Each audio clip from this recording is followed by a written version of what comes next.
Di video kali ini, sesuai dengan janji saya kemarin untuk membuat e-course atau kursus print on demand secara gratis, saya sudah buatkan di video ini beberapa tutorial untuk memulai bisnis print on demand. Di video ini ada 3 part yang akan saya bahas, dari mulai cara mencari ide desain atau riset niche, kemudian membuat desain, dan upload sampai dengan optimasi. So, semoga video kali ini bermanfaat khususnya buat teman-teman yang baru mencoba atau baru memulai bisnis print on demand untuk menambah side job ya atau penghasilan tambahan. Oke, kita langsung mulai aja tutorialnya. Oke, kita mulai dulu. Barangkali teman-teman ada yang belum tahu apa itu print on demand atau POD ya. Jadi POD ini model bisnis online yang menjual desain custom untuk dicetak ke produk fisik seperti t-shirt, hoodie, mug, dan produk-produk lainnya ya. Produknya sudah disediakan oleh supplier, jadi kita hanya fokus untuk membuat desainnya aja. Kemudian ini adalah sedikit gambaran bagaimana proses transaksi bisnis print on demand ya. Jadi kita sebagai penjual hanya berfokus untuk membuat desain, kemudian upload ke toko online atau platform POD seperti Redbubble atau Zazzle dan platform POD lainnya. Kemudian customer melakukan transaksi order di platform POD itu ya. Setelah customer bayar dan menyelesaikan transaksinya, kemudian langsung diproses cetak oleh supplier atau platform ya. Jadi desainnya langsung dicetak ke dalam produk, kemudian dikirim ke alamat customer ke seluruh dunia ya, khususnya Amerika dan Eropa. Kemudian barang dikirim sampai ke rumah alamat customer. Jadi kita hanya berfokus untuk membuat desain, kemudian proses cetak dan pengiriman itu di-handle semuanya oleh platform POD. Nah, hal apa aja sih yang diperlukan untuk mulai bisnis POD? Nah, karena di kelas POD ini fokusnya jualan ke luar negeri ya, jadi kita wajib punya beberapa hal ini. Yang pertama, email aktif. Jadi emailnya bebas ya, bisa Gmail atau email lainnya. Ini buat syarat aja untuk buka akun di platform POD itu syaratnya harus punya email. Kemudian ada beberapa platform POD juga yang mewajibkan kita punya nomor pajak atau NPWP Indonesia ya sebagai syarat withdraw. Kemudian kita juga wajib punya akun PayPal yang sudah terverifikasi ya. Kemudian akun rekening bank lokal Indonesia untuk menerima dana ya. Jadi kalau kita sudah mendapatkan penjualan, itu penjualannya dalam bentuk mata uang dolar ya, yang masuk ke akun PayPal. Kemudian dari akun PayPal itu kita bisa tarik uangnya melalui bank lokal Indonesia. Nah, sebelum kita berjualan print on demand, kita wajib tahu dulu apa itu niche market ya. Jadi niche market adalah target pasar yang lebih spesifik. Semakin jelas niche marketnya, semakin besar peluang desain produk yang laku terjual ya. Nah, ini adalah ide niche bestseller print on demand. Ini saya sudah rangkum datanya berdasarkan pengalaman saya pribadi selama berjualan print on demand. Tuh desain-desain yang berhubungan dengan mom, dad, papa, grandma itu sering banget laku ya. Jadi data niche bestseller ini bisa teman-teman catat untuk sebagai rekomendasi niche yang sering laku ya. Nah, kemudian tips yang pertama, kita cari niche yang persaingannya relatif rendah. Contoh di sini kita misalkan ingin membuat desain untuk niche bir ya, atau yang berkaitan dengan bir. Nah, sebaiknya sebelum membuat desain kita riset dulu ya. Analisa dulu kompetitornya apakah sudah terlalu banyak atau masih relatif rendah. Cara analisanya, ya kita masuk ke marketplace Zazzle ya, lalu kita ketikkan beer t-shirt. Nah, kemudian muncul nih datanya nih. Sudah ada desain yang bertemakan bir sebanyak 283.000 ya. Ya, ini sangat banyak sekali dan sulit untuk bersaing. Nah, sebagai contoh, kalau saya riset di sini dengan keyword beer and fishing,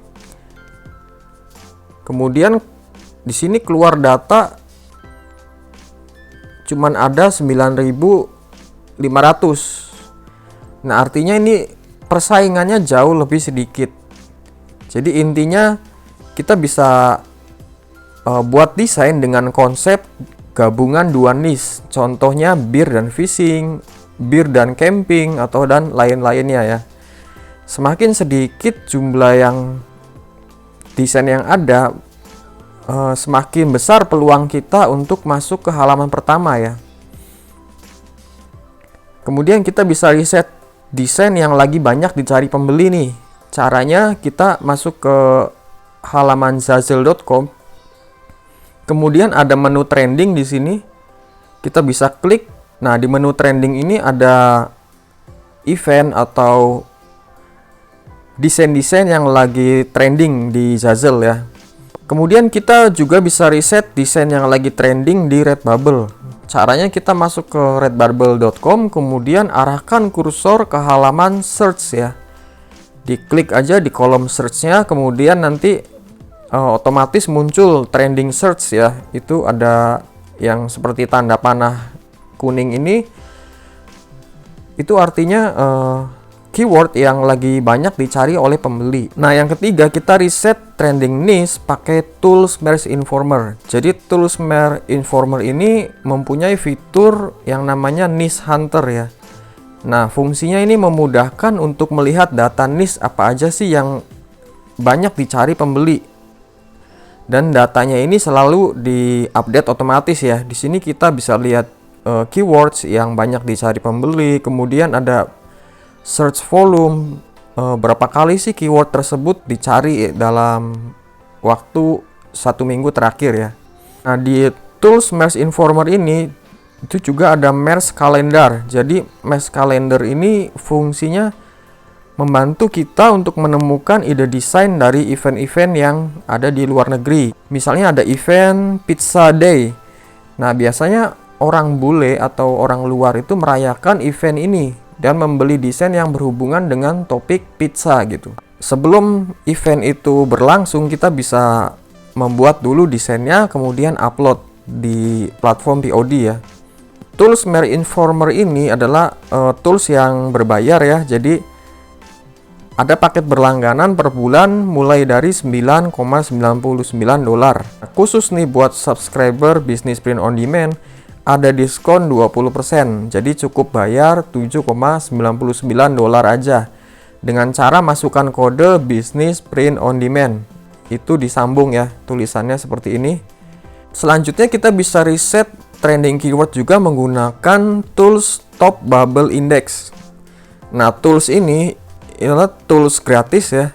Tools ini mempunyai 3 fitur ya. Yang pertama Redbubble Keyword Research, kemudian Redbubble Tag Generator, kemudian ada Redbubble Trending Keywords. Nah, untuk mencari desain apa yang sedang trending, kita bisa memanfaatkan fitur Redbubble Trending Keywords. Langsung klik aja. Nah, kemudian di sini sudah muncul nih data keyword yang sedang trending di Redbubble. Itu datanya kita bisa lihat daily, weekly, dan monthly ya. Jadi kita bisa lihat data per hari, per minggu, dan per bulan apa aja yang sedang trending di Redbubble ya. Dan di sini juga lengkap, ada nama keyword, terus hasil pencarian, kemudian rata-rata pencarian dalam 1 bulan. Setelah kita menentukan target niche dan ide desain, selanjutnya kita langsung buat desain untuk dijual ya. Di sini saya menggunakan Canva Pro ya, karena lebih mudah untuk pemula. Nah, tips membuat desain print on demand secara umum, desain terdiri dari 3 elemen, yaitu jenis font, graphic art atau artwork, dan warna ya. Jadi sebagai contoh di sini, kalau kita ingin membuat desain untuk niche astronot, ya kita menggunakan grafik dan komposisi warna dan jenis font yang relevan dengan target niche ya. Jadi di Canva ini ada template desain t-shirt ya.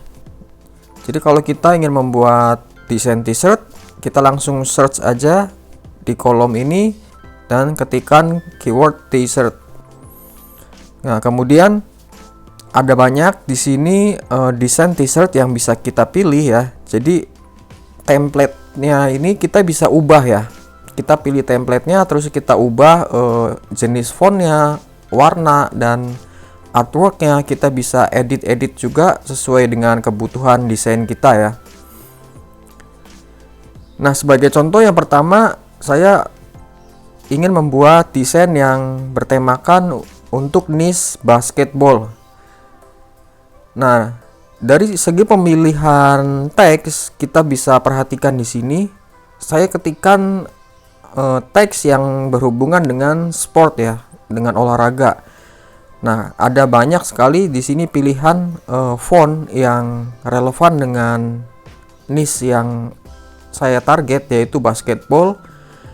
Di sini saya menggunakan sport word ya, jenis font sports word untuk penggunaan desain basketball.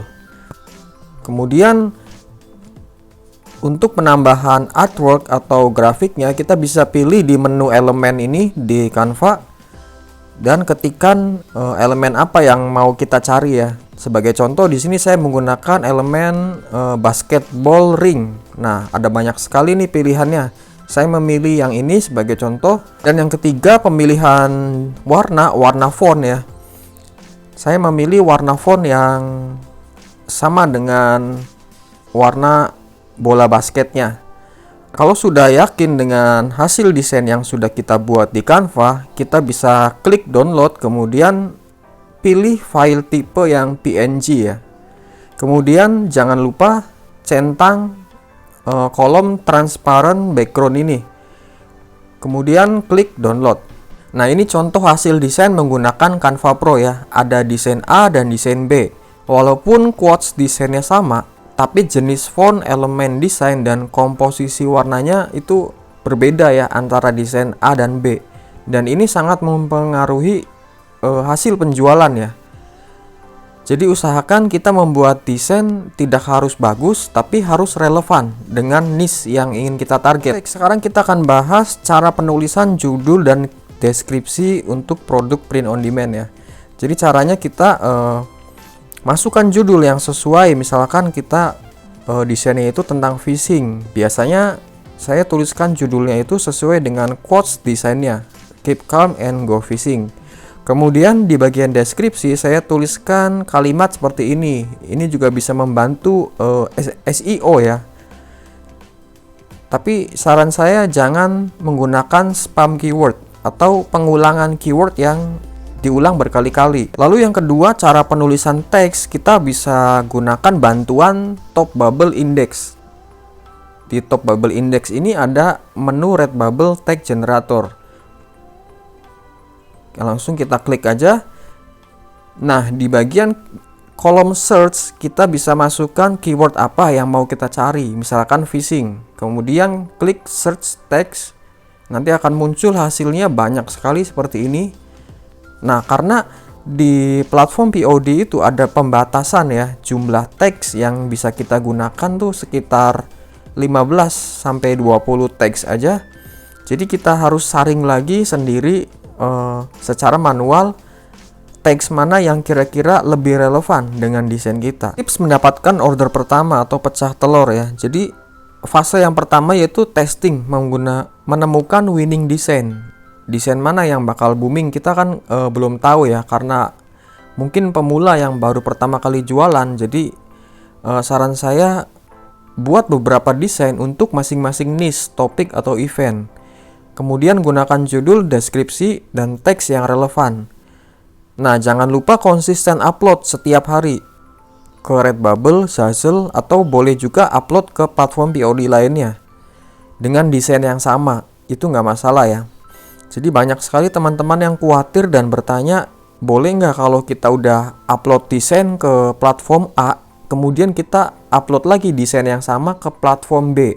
Itu sangat boleh, dan saya juga masih menggunakan cara itu ya sampai sekarang.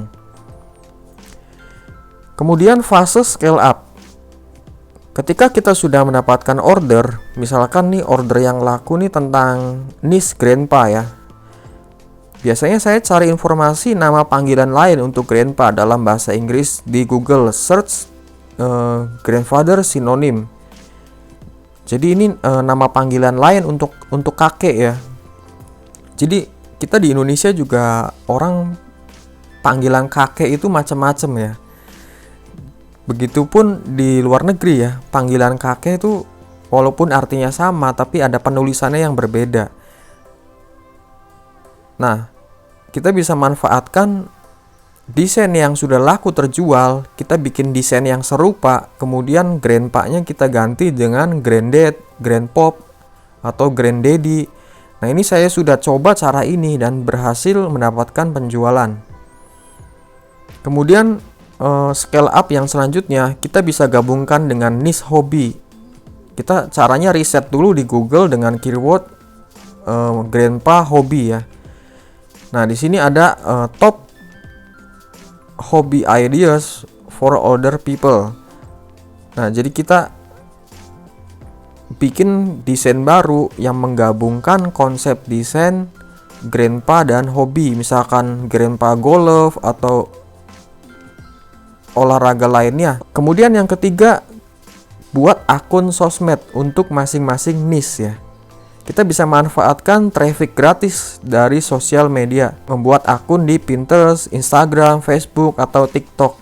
Nah, sebaiknya pisahkan akun untuk masing-masing niche, jangan dicampur karena target customer-nya itu berbeda-beda ya. Contoh kita niche-nya itu niche family. Kita harus pisahkan khusus akun sosial media untuk niche family ya. Kemudian jika kita ingin menjual niche hobi camping atau lainnya, kita bikin akun sosial media baru khusus untuk niche yang camping. Untuk berhasil di bisnis print on demand membutuhkan proses dan tidak bisa instan. Intinya konsisten riset dan membuat desain yang lebih baik dari kompetitor dan selalu update informasi tren luar negeri. Thanks for watching yang sudah menonton sampai part ketiga ini. Semoga bermanfaat dan jangan lupa subscribe, like, dan komen. And see you in the next video.